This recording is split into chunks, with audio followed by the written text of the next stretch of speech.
अब मैं आपको क्लासिफिकेशन समझा रहा हूं इन्हीं तीनों की, सेमीकंडक्टर की, कंडक्टर की और इंसुलेटर की। सबसे पहले अब इसी चैप्टर में स्टार्ट करने से पहले थोड़ी सी और चीजें समझ लीजिए इन तीनों चीजों के बारे में। अब मैं यहां पर आपको बता रहा हूं classification of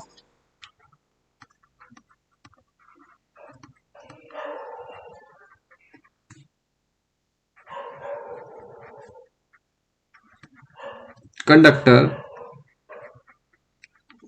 semiconductor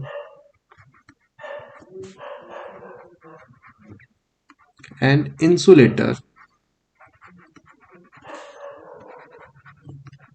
on the basis of their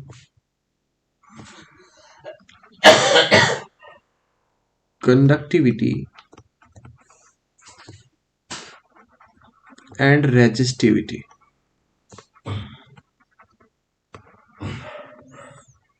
भाई कंडक्टर हो गया, सेमीकंडक्टर हो गया या इंसुलेटर हो गया, इनकी कंडक्टिविटी और रेजिस्टिविटी के बेस पर मुझे क्या करना है, इनका क्लासिफिकेशन करना है।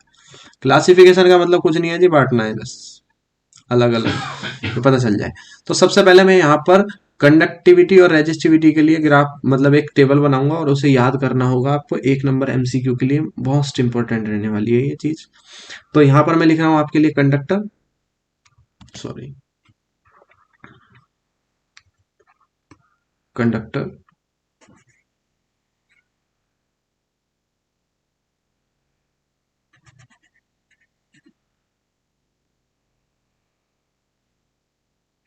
यहाँ पर लिख रहा हूँ जी कंडक्टिविटी। भाई थर्ड चैप्टर में आपने कंडक्टिविटी के बारे में पढ़ा होगा, पर फिर भी मैं एक बार रिपीट कर दे रहा हूँ और बिल्कुल इजी बताता हूँ। इसकी एसआई यूनिट क्या होती है, साइमन मीटर इनवर्स। भाई कंडक्टिविटी नाम से ही पता चल रहा है जी, कंडक्ट करने की एबिलिटी। और यहां पर मैं आपको लिख रहा हूं रेजिस्टिविटी। रेजिस्टिविटी का क्या मतलब है जी, रेजिस्ट करने की एबिलिटी। रेजिस्टिविटी रेजिस्ट करने की एबिलिटी, किसको रेजिस्ट करने की जी, करंट को। और कंडक्ट करने की एबिलिटी, किसके कंडक्ट करने की एबिलिटी जी, कंडक्टर में क्या पास होगा या इनमें जो मुझे पास कराना है वो क्या पास कराना है, करंट। तो आप ये बताइए, कंडक्टर हो गया, फिर मैं यहां पर लिख रहा हूं सेमी कंडक्टर,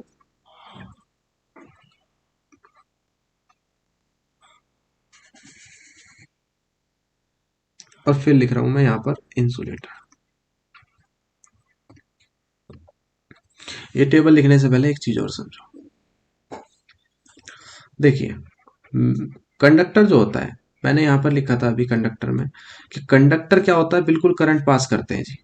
हाँ जी, कंडक्टर में ऐसा है जी, कंडक्टर के किसी भी एंड पर आप करंट देंगे, आपको सेकंड एंड पर आपको करंट मिलने वाला है, पक्का, डेफिनेटली, आप नहीं रोक सकते।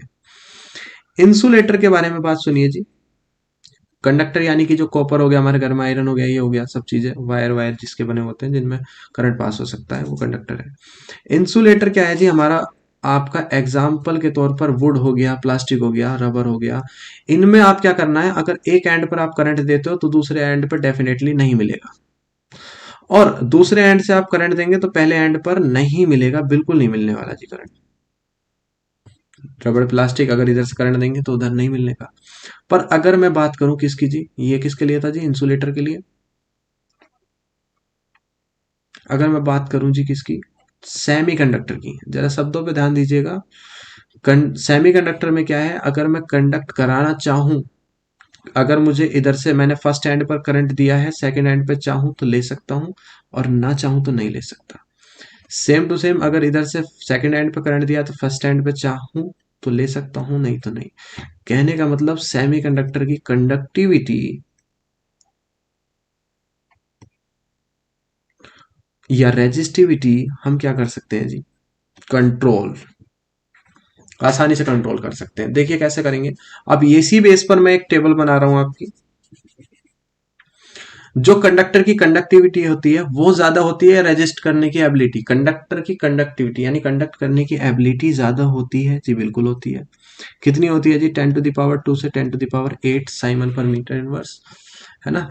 और आपकी रेजिस्ट करने की एबिलिटी क्या होती है जी, बहुत ही कम होती है, 10⁻⁻² से 10⁻⁻8 तक। यही रेजिस्ट करने की एबिलिटी बहुत ही कम हो गई जी।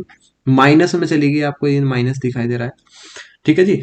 अगर बात करूं इंसुलेटर की, तो कंडक्टिविटी कम होती होगी इंसुलेटर की, रेजिस्ट करने की एबिलिटी ज्यादा होती होगी। हाँ जी, कंडक्टर की इंसुलेटर की जो कंडक्टिविटी होती है वो माइनस में चली जाती है, कितनी, 10⁻⁻11 से 10⁻−19 साइमन मीटर इनवर्स। और अगर रेजिस्टिविटी की बात करें तो वो तो बहुत ज्यादा होती है जी, प्लस में होगी, 10⁻11 से 10⁻19 तक ओम मीटर में। अगर हम कंडक्टर सेमी कंडक्टर की बात करें, तो इसकी जो कंडक्टिविटी है या रेजिस्टिविटी है वो किस में प्लस टू माइनस क्या करती है, लाई करती है। तो देखिए जरा, इसकी जो कंडक्टिविटी है या फिर रेजिस्टिविटी है, दोनों ही किस में लाई कर रहे हैं, प्लस से लेकर के किस में, माइनस तक। ठीक है। तो इसका मतलब क्या है कि इसकी कंडक्टिविटी जब चाहिएगी तो हम प्लस में ले जाएंगे, और कंडक्टिविटी ही माइनस में ले जाने के बाद में इसकी मतलब बेसिकली हमने क्या बढ़ा दी गई है, रेजिस्टिविटी। ठीक है जी। अब इसके बाद में आप थोड़ा सा ये समझ में आ गया सबको। ठीक है जी। अब इसके बाद में मैं आपको एक और चीज का बेस पे क्लासिफिकेशन करूंगा इन तीनों का ही, classification of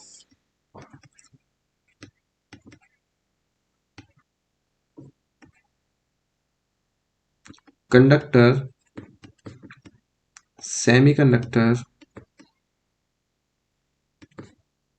and insulator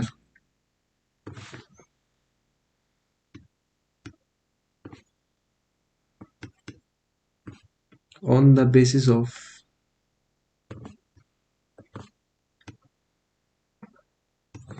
their energy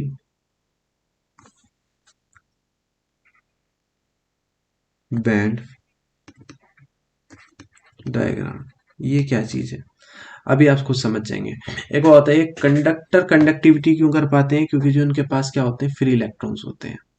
और फ्री इलेक्ट्रॉन्स यानी कि वो इलेक्ट्रॉन्स किससे, अगर मैं ऊपर दिखाना चाहूँ आपको, ठीक है, अभी देखिए,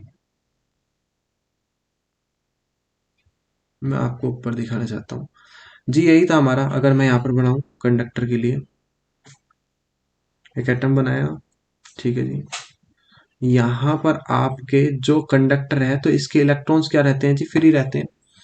इलेक्ट्रॉन्स के लास्ट ऑर्बिट से इलेक्ट्रॉन्स क्या हो जाते हैं, फ्री हो जाते हैं, तभी क्या होता है इसके अंदर से कंडक्टिविटी। यानी फ्री इलेक्ट्रॉन होने के बाद में पहले तो वो वैलेंसी वैलेंसी नहीं थी, वैलेंस बैंड थे इनके, मतलब वैलेंसी थी अभी। अब ये फ्री होने के बाद क्या कर सकते हैं, कंडक्शन यानी करंट पास कर सकते हैं।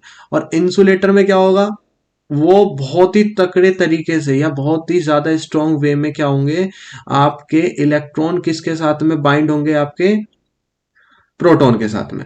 यानी कि वो फ्री नहीं होंगे, वो किस में होंगे, सिर्फ बैलेंस बैंड में तो होंगे, पर वो कंडक्शन नहीं कर सकते। तो सेम इसी प्रकार से अब ये बात समझिएगा आप। अब मैं यहां पर देखे 3 ग्राफ बनाऊंगा आपके लिए। हम्म,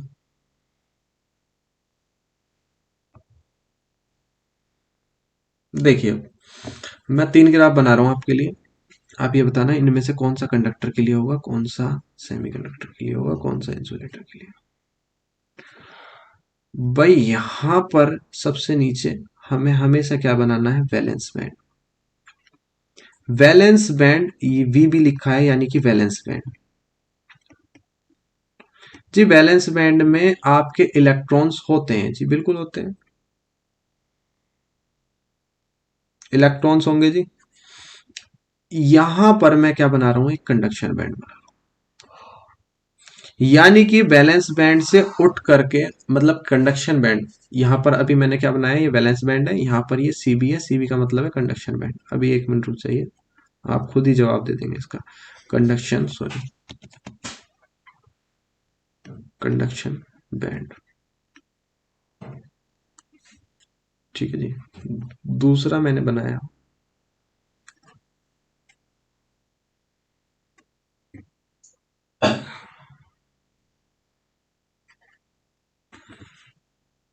दूसरा आपका बिल्कुल बैंड ये बनाया मैंने, नीचे वाला बैलेंस बैंड होता है जी, जिसके अंदर इलेक्ट्रॉन्स होते हैं। और जो कंडक्शन बैंड होता है ये बेसिकली क्या होता है, एम्प्टी, मतलब खाली है, इसके अंदर कोई इलेक्ट्रॉन्स नहीं है। तीसरा वाला, नीचे वाला ये बैलेंस बैंड जिसके अंदर इलेक्ट्रॉन्स है, यहां पर ही एक और बैंड बना रहा हूं मैं। और ये बेसिकली ये दूसरा बैंड जी, ऊपर वाले बैंड का नाम क्या था? Conduction band. नीचे वाले बैंड का नाम क्या था जी? Balance band. ये दोनों आपस में यहां पर क्या कर रहे हैं जी? ओवरलैप कर रहे हैं। क्या कर रहे हैं जी? ओवरलैप। ओवरलैप मतलब एक दूसरे के ऊपर चढ़े हुए हैं इस टाइम। अब एक बात बताइए, इन तीनों आपके बैंड्स में आपको क्या नजर आ रहा है? कहने का मतलब, आप ये बताइए, अगर मुझे यहां पर तो ये बैलेंस बैंड में है इलेक्ट्रॉन, अगर मैं इसे किसी प्रकार से एनर्जी देकर और इसे ऊपर भेज दूं, कहां पर भेज दूं? कंडक्शन बैंड में। अगर इलेक्ट्रॉन यहां से उठ के चला गया है तो उसकी तो जगह खाली हो जाएगी ना भाई। भाई जगह खाली हो जाएगी तो हम क्या कहते हैं? अगर कोई अपनी जगह से खाली हो गया है तो हम क्या कहेंगे? यहाँ पर होल हो गया। क्या हो गया है? होल। अपनी जगह खाली छोड़ के चला गया, वैकेंट हो गई जगह। इलेक्ट्रॉन्स तो ऊपर चला गया कंडक्शन बैंड में, पर कब गया है? जब आपने एनर्जी दी है। तो एनर्जी आप ये बताइए, बैलेंस बैंड से कंडक्शन बैंड में पहुंचाने के लिए, यानी कि इलेक्ट्रॉन्स को क्या करने के लिए? फ्री करने के लिए। बाइंड्स होते हैं इलेक्ट्रॉन्स कहां से जी? वही वही अभी शुरुआत में आपने बताया था जी, आपका ये न्यूक्लियस से इलेक्ट्रॉन्स क्या होते हैं? बाउंड होते हैं। यानी कि इन्हें एनर्जी चाहिए कुछ ना कुछ फ्री होने के लिए। तो आप ये बताइए, सबसे ज्यादा, यानी कि ये बीच वाला स्पेस क्या कहलाएगा हमारा? ये जो बीच वाला स्पेस है ये कहलाता है हमारा एनर्जी गैप। क्या कहलाता है जी? Energy gap. एनर्जी गैप का मतलब क्या है? यहां पर आपको इतनी एनर्जी देनी पड़ेगी। इस वाले में आपको साफ साफ दिखाई दे रहा है कि गैप ज्यादा है, तो एनर्जी ज्यादा देनी पड़ेगी। क्या करने के लिए? वैलेंस बैंड से इलेक्ट्रॉन्स को क्या कहाँ पहुंचाने के लिए? Conduction band. यानी कि इसको अगर करंट पास कराना होगा तो बहुत अमाउंट में आपको एनर्जी देनी पड़ेगी, तब जाकर के इसके बाइंड इलेक्ट्रॉन्स आपके एटम में से या न्यूक्लियस क्या करेगा? उन इलेक्ट्रॉन्स को फ्री करेगा बहुत ज्यादा एनर्जी के बाद। तो अब आपके इलेक्ट्रॉन्स क्या करने लग गए हैं? ऐसे मान के चलिए मूव कर रहे हैं, फ्री इलेक्ट्रॉन्स हो जा रहे हैं। कहां पर जाने के बाद? वो कंडक्शन बैंड में जाने के बाद। तो उसमें ज्यादा एनर्जी देनी पड़ेगी। इसमें एनर्जी गैप क्या है जी? थोड़ा छोटा है। और इसमें तो एनर्जी गैप जी मैं ये कह रहा हूं कितना है? जीरो है। क्योंकि इसके कंडक्शन बैंड और बैलेंस बैंड क्या कर रहे हैं? ओवरलैप कर रहे हैं। तो आप ये बताइए कि जब इसके कंडक्शन बैंड और बैलेंस बैंड के जो आपस में क्या कर रहे हैं? ओवरलैप कर रहे हैं, और एनर्जी गैप कितना है? जीरो है। इसमें कुछ ना कुछ एनर्जी गैप है, पर श्योर हूं मैं कि इस वाले से एनर्जी गैप क्या है? इसका कम है। तो सबसे ज्यादा एनर्जी किस में देनी पड़ेगी? आपको सोचिए, सबसे ज्यादा एनर्जी गैप आपको देने पड़ेगी सर किस में? इंसुलेटर में। और इंसुलेटर के लिए ही ये क्या हो गया है? आपका बैंड हो गया है। ये बैंड किसके लिए होगा जी? इंसुलेटर के लिए। ये किसके लिए होगा जी? सेमीकंडक्टर के लिए। और ये किसके लिए होगा जी? कंडक्टर के लिए। क्या कंडक्टर में कुछ भी एनर्जी देनी पड़ेगी? नहीं जी, उसमें तो पहले से ही क्या है? इलेक्ट्रॉन्स पहले से ही बैलेंस बैंड से कहां पर पहुंच चुके हैं? कंडक्शन बैंड में। और बेसिकली ओवरलैप ही करें, कोई एनर्जी रिक्वायर्ड नहीं होगी आपकी किसको पास कराने के लिए? करंट को। इसमें क्या होगा? इंसुलेटर में कुछ एनर्जी चाहिएगी। मैं क्या लिख रहा हूं यहां पर लिखा है मैंने 3 इलेक्ट्रॉन वोल्ट। अगर एनर्जी गैप आपका ज्यादा है, किससे ज्यादा है? 3 इलेक्ट्रॉन वोल्ट से, तो वो आपका क्या है? इंसुलेटर है। क्या है जी? इंसुलेटर। अगर एनर्जी गैप आपका बराबर है या कम है किससे? 3 इलेक्ट्रॉन वोल्ट से, तो आपका वो क्या हो गया? सेमीकंडक्टर। यानी कि मतलब सेमीकंडक्टर में, भाई कंडक्टर में तो कोई भी एनर्जी देने की जरूरत नहीं थी, कोई भी एनर्जी गैप नहीं था। सेमीकंडक्टर में कुछ ना कुछ एनर्जी देनी पड़ रही थी। कितनी थी वो? 3 इलेक्ट्रॉन वोल्ट से कम।